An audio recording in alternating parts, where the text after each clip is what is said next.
Hello दोस्तों, आप सबको मेरा प्रणाम। मैं हूँ उषा सेमवाल नोटियाल फ्रॉम रुद्रप्रयाग। तो दोस्तों, मैं शाम के 4 बजे हैं और मौसम आज बहुत अच्छा है। डाली काठों में भली बर्फ पड़ी हुई है। तो दोस्तों, मैं आज आपको एक लोकल कहानी सुनाना चाहती हूँ। ये कहानी सच्ची कितनी है ये तो पता नहीं है, लेकिन ये कहानी मैंने अपनी माँ से भी सुनी थी और आप लोगों ने इस पर गीत भी बना दिया है इस कहानी पर। तो कहानी इस प्रकार से है कि एक महिला अपने घर में अपनी बेटी के साथ रहती थी और उसके पति की बहुत समय पहले डेथ हो चुकी थी और काफ़ी गरीब महिला थी। खेती बाड़ी करके किसी तरह से अपना लालन पालन करती थी अपने बेटी का भी। और एक दिन वह सुबह सुबह जंगल गई और वह जंगल से काफल लाई और उसने अपने बेटे को जगाया, बेटी जागो, मैं आज काफल लाए हूँ।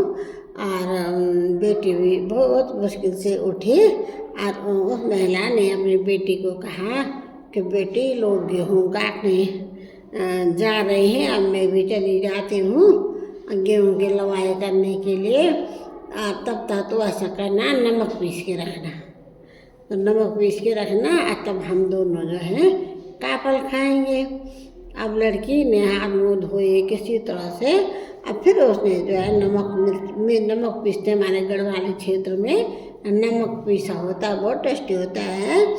नमक पीसने के लिए उसमें भुना हुआ जीरा, हरी मिर्च, धनिया आदि डालते हैं और तब नमक को सिल पे रख के बट्टे से पीसते हैं।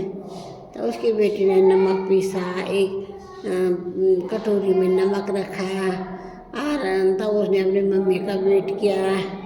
उसकी मम्मी ने वो काफल जो है खदरे में रखे हुए थे। एक खदरा पुराने मकानों पे होते थे, जैसे ये मकान है तो इस तरह का होता था वो खदरा, ऐसे फिर सीधा इस तरह से वहाँ रखे खतरे और बाहर की तरफ था।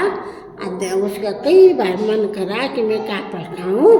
कई बार वो वहाँ तक गई, उसने ऐसे हाथ में रखा उस खदरे में, लेकिन उन्होंने नहीं निकाला कि उसकी मम्मी ने मना किया था कि मत खाना, जब मैं आऊँगी तभी खाने हैं। तो उस लड़की ने नहीं खाए और हालांकि उसकी बहुत इच्छा थी। कई जगह खदरे को ना जलोठा भी कहते हैं, जलोड़ा भी कहते हैं, लेकिन हमारे नागपुर क्षेत्र में तो खदरा ही कहते हैं। और उसकी मम्मी ने तब उसकी मम्मी आएगी वो काट के कुछ देर में, तब तक बहुत धूप हो गई थी और उस खदरे तक भी धूप आ गई थी। धूप से वो काफल जो है थोड़ा कम हो गए थे, सूखते से गए थे। और फिर उसकी मम्मी घर आई, मम्मी ने काफल देखे तो टोकरी आधा हो चुकी थी। तब उसकी मम्मी ने कहा उस बेटी को, तुम तो सारे काफल खा दे, यहाँ तो थोड़े से भी नहीं रखे हुए हैं, तुझे मना किया था तूने क्यों खाए। उसकी मम्मी को गुस्सा आ रहा था। वो लड़की ने अपनी मम्मी को पकड़ा, मम्मी आपको भूख का गुस्सा आ रहा है, मुझे पता है आपको भूख का गुस्सा आ रहा है, आपको भूख लगी है या आपको थकान का गुस्सा आ रहा है, आप थक गई हो। लेकिन उसकी माँ बिल्कुल नहीं मानी। उस लड़की ने कसम भी खाई, स्कूल में पढ़ती थी तो उसने विद्या माता की कसम भी खाई। उसकी माँ को विश्वास नहीं हुआ कि इसने नहीं खाए। उसकी माँ ने कहा तूने खाए तो गई कहाँ हो। तो उसकी माँ ने को जो तो धक्का दिया, वो लड़की का सिर पत्थर पे रह गया। और तब उसकी माँ जब तक उसको देखती तब तक वो लड़की मर चुकी थी।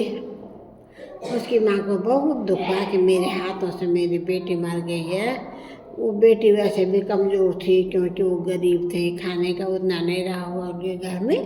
फिर दिन भर से वो बेटी भूखी हुई थी काफल खाने की, उसमें वो उस ऐसे में मार गई। उसने अपनी बेटी को पकड़ा, उसको बहुत पश्चाताप हुआ। तब लोग भी आए और फिर कुछ देर बाद उसको ले गए। फिर उसके बाद एक दिन बाद सुबह सुबह का समय था, रो रही थी वो और काफल निकाले उसने, ये काफल हुए असली खराब है, नहीं लाते तो आज मेरी बेटी मेरे साथ रहती। उन्हें काफल देखे तो सुबह सुबह का समय था, ओस गिरने के बाद वो काफल की टोकरी फुल भर गई थी।